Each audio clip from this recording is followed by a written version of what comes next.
Beauty Gold vous présente le journal.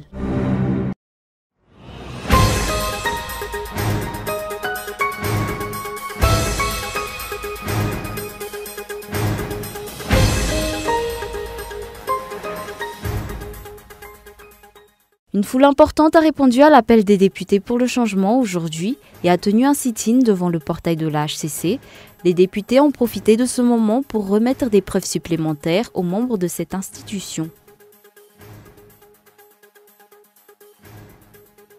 La 7e édition de l'International Tourism Fair Madagascar se tiendra au village Voir du 31 mai au 3 juin prochain. L'objectif est de multiplier le nombre de touristes visitant la grande île. Tous ensemble face à Donald Trump, c'est le message des 28 dirigeants européens réunis à Sofia. Position unanime pour sauver l'accord sur le nucléaire iranien.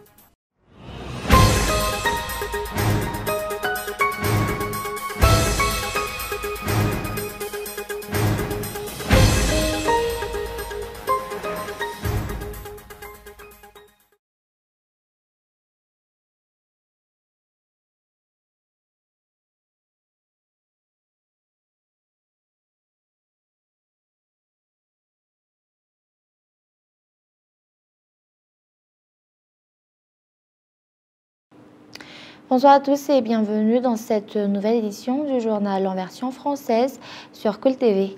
À la une, la lutte pour le changement va se poursuivre. La victoire est proche d'après les députés pour le changement. Aujourd'hui, hormis la manifestation habituelle sur la place du 13 mai, les manifestants se sont donné rendez-vous devant la Haute Cour constitutionnelle pour réclamer la décision de ce dernier concernant la requête en déchéance. Reportage.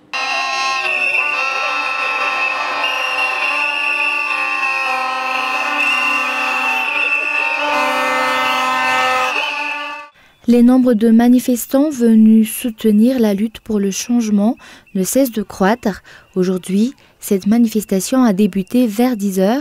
Après les prises de parole, les grévistes se sont dirigés vers la Haute Cour constitutionnelle.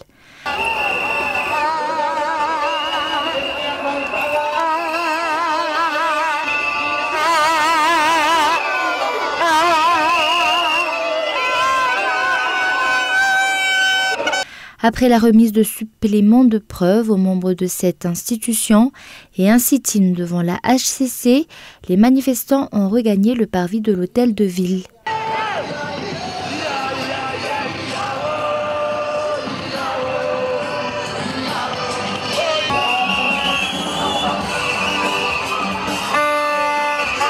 La lutte pour le changement va se poursuivre de plus belle.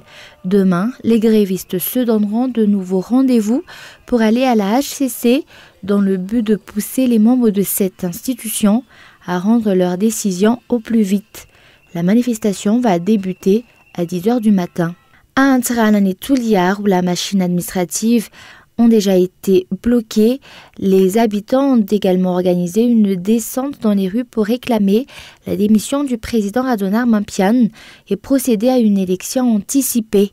Cette manifestation va se poursuivre tant que le chef d'État actuel se tiendra encore au pouvoir. Et une foule importante a répondu à l'appel des députés pour le changement aujourd'hui et a tenu un sit-in devant le portail de la HCC. Les députés pour le changement ont profité de ce moment pour remettre des preuves supplémentaires aux membres de cette institution. Reportage de Mian Trangenef.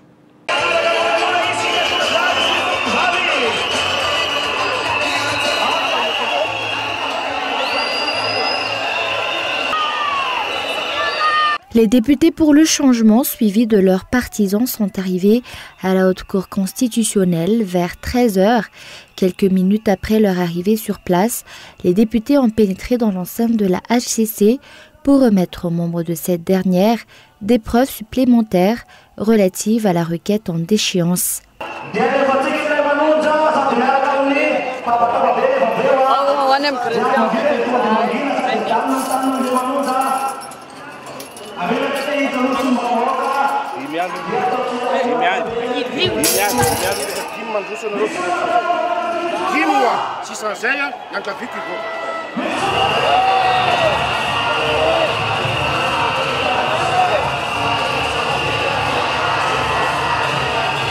Des remarques supplémentaires concernant les 2 requêtes déposées par les députés pour les changements.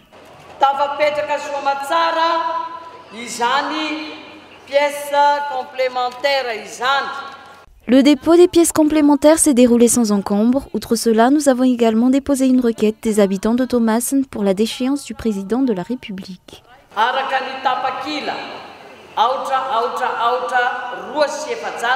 D'après les explications, ces preuves renforcent les arguments qui font que le chef d'État doit démissionner et les mesures prises par ce dernier après avoir pris connaissance de la requête déposée contre lui.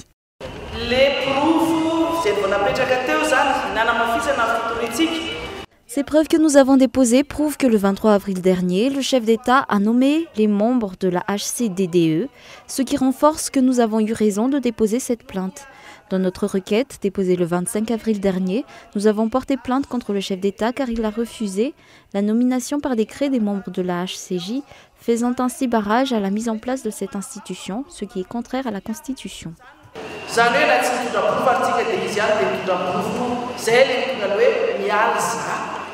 Les manifestants demandent ainsi aux membres de la HCC de prêter attention à la requête du peuple. Ici, nous déclarons que si le président de la République pose sa démission, et il va devoir le faire, que Rivra Koutfao ne pense pas prendre sa place à la tête de l'État.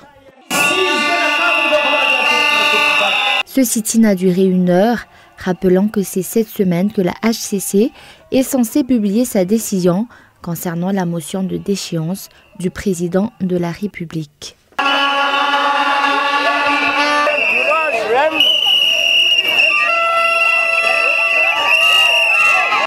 Et peu de citoyens malgaches, y compris les élus et les responsables, ont réellement examiné le contenu des lois électorales. D'après le CFAFI, dans les textes promulgués par le chef d'État, plusieurs ont été simplement toilettés pour être soi-disant conformes à la Constitution. Reportage de Lily Rabiat. Certaines dispositions des textes électoraux, y compris les extirpations, méritent d'être soumises à une nouvelle délibération du Parlement avant promulgation. Sans une telle délibération, c'est la HCC qui aura légiféré, avec la complicité du pouvoir exécutif, en violation de tous les principes constitutionnels et démocratiques. Par ailleurs, une analyse plus fine de ces décisions montre que la HCC n'a invalidé les lois électorales rejetées par diverses parties que de manière très limitée. Dans beaucoup de ces dispositions, elle impose par avance sa propre interprétation de la Constitution et des lois électorales. Ici aussi, la HCC légifère se substituant à un parlement privé dans sa principale raison d'être, selon le CFAFI ou l'Observatoire de la vie publique à Madagascar. L'article 22 portant sur la période de campagne électorale fait partie des dispositions modifiées avant la promulgation. Ainsi, la durée de la campagne électorale pour le second tour est passée de 7 à 15 jours. Le texte ainsi modifié et promulgué résulte d'une décision unilatérale du président de la République, toujours selon le CFAFI. D'après ce dernier, la disposition sur l'utilisation de bulletins uniques lors du second tour du scrutin devrait également être réexaminée par le Parlement et non relevée de la simple décision de la HCC. Outre cela, certaines dispositions critiquées par la HCC n'ont vu aucune modification. D'après le CFAFI, les parlementaires devraient pouvoir assumer librement leur responsabilité première, qui est de voter les lois et de contrôler l'action du gouvernement, pour ne pas avoir à déplorer, lors des prochains scrutins, la partialité et l'incohérence de ce bricolage électoral. Et le syndicat des administrateurs civils en fait une déclaration ce matin suite à la conférence de presse organisée par le staff technique du ministère de la fonction publique. Ce syndicat blâme les abus dont sont victimes les administrateurs civils et le fait que ces administrateurs soient exploités pour arriver à des fins politiques. Il réclame ainsi qu'il n'y ait pas de traitement de faveur au sein de la fonction publique.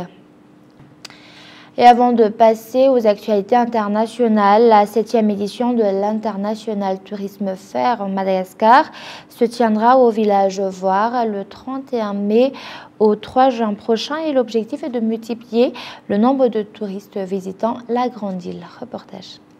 Une 7e édition du salon de l'ITM ou International Tourisme Fair Madagascar va bientôt avoir lieu. Si les salons précédents ont donné des résultats satisfaisants, l'objectif a été revu à la hausse. Plus de 75 agences et médias blogueurs seront présents. Cet événement vise à augmenter le nombre de partenariats commerciaux entre les professionnels internationaux du tourisme et les opérateurs malgaches, afin de diversifier les segments de marché affinitaires sur les marchés prioritaires et porteurs pour Madagascar. Dans le cas d'Espèce, ici, il s'agit de présenter Madagascar sous un autre angle, c'est-à-dire présenter des thématiques. On peut venir à Madagascar que pour faire du surf, que pour de la plongée, que pour faire du trekking. Et c'est ça notre objectif sur ces marchés traditionnels que sont la France et l'Allemagne, c'est étendre les circuits au-delà des circuits classiques. Ce salon de l'ITM se tiendra du 31 mai au 3 juin prochain au village Voir. En vue de cet événement, la signature d'une convention de partenariat a été faite ce jour. La promotion du tourisme à Madagascar est importante, raison pour laquelle Cool TV FM a décidé d'appuyer cet événement en tant que partenaire média.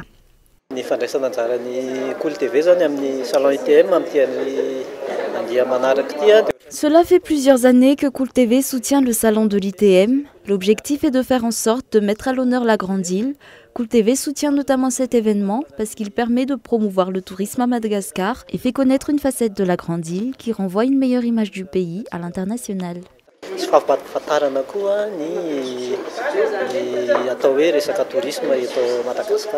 De nombreux acteurs issus de divers pays étrangers tels que la France, l'Italie et le Royaume-Uni vont également participer à cet événement.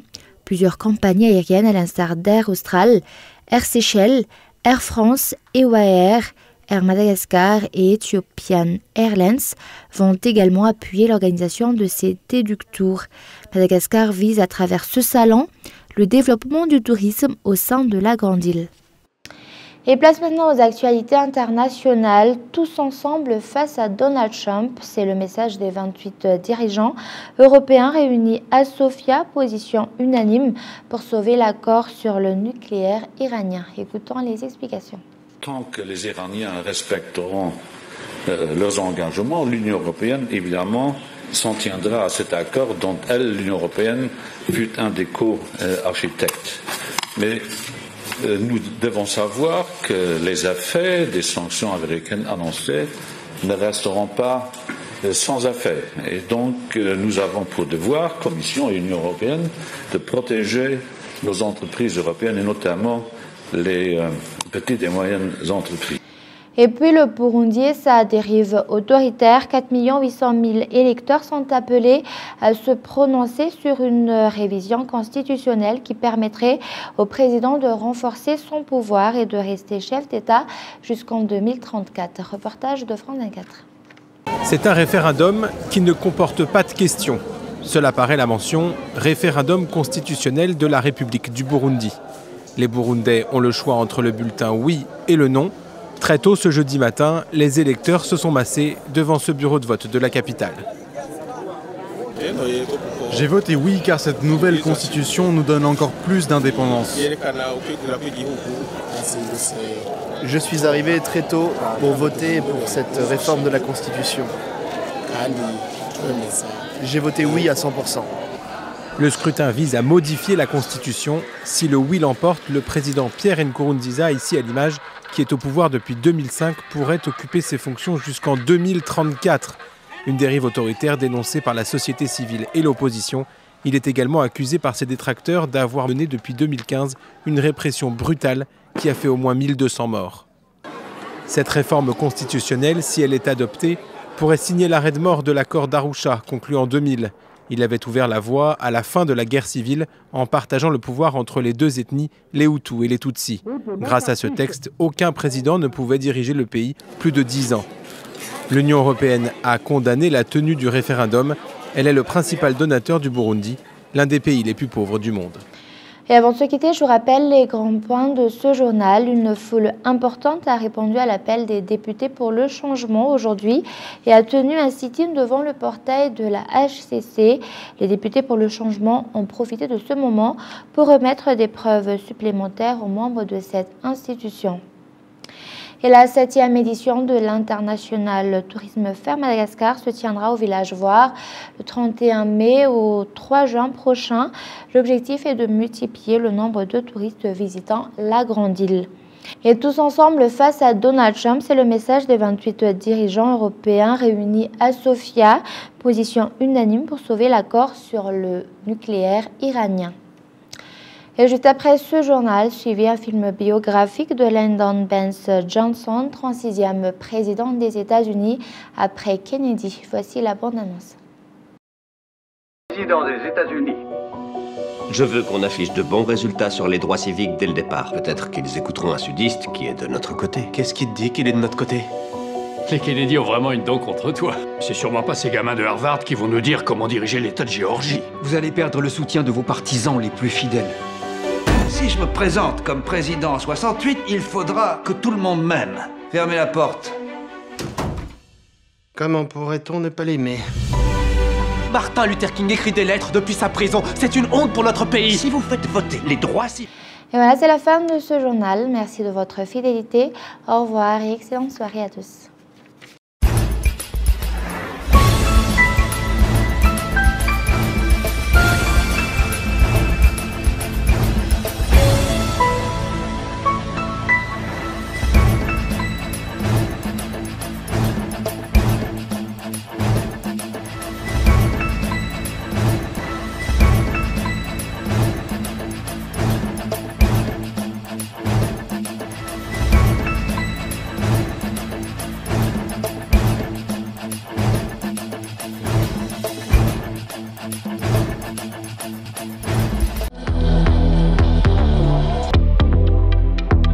Le journal vous a été présenté par Beauty Gold.